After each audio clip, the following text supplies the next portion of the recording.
来教安索尼，试验打双风来索尼的。啊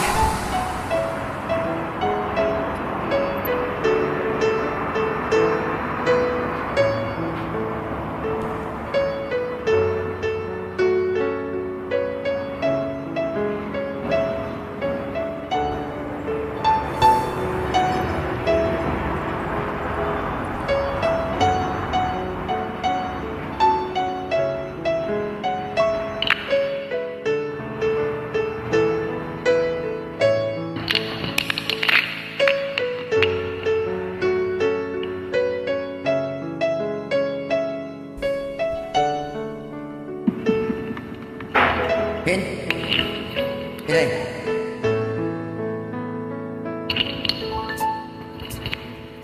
Ngày trên chiến mơ xiong tơ nhì vậy ăn cơm nhong tơ nhì tuy ngày nhong tơ ngày trên chiến xiong tơ e công nhì ơi nhong tơ ngày ra mô hầm nhì mò khó nên nhì nhong nhì chi to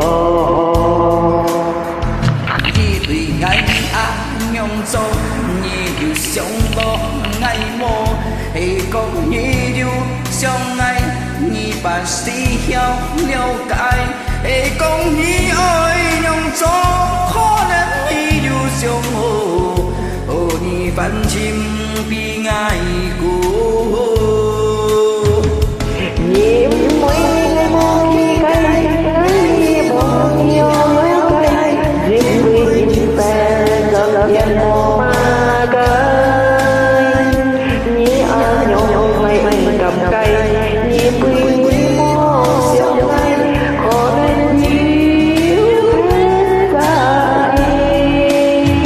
hay công yêu hết cha nhị mô đông hi kiếm mùi ngày đôi cha yêu xin ngay khi mong nhị ôi đi ngã cái đi xin trời ngã xin chủ hết đi ôi chi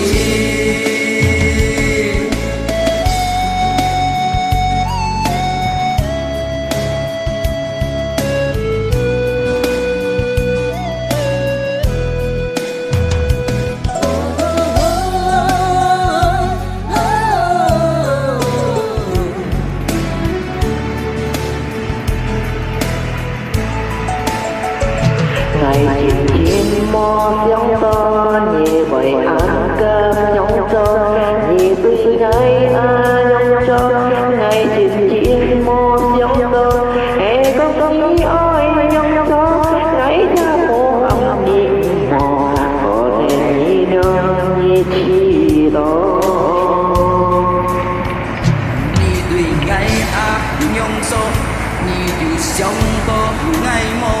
hay công nhị yêu sống ngày nhị bà sĩ hiểu liêu cái hay công nhị ơi nhung số khó nên nhị yêu sống hồ nhị văn chim bi ngài của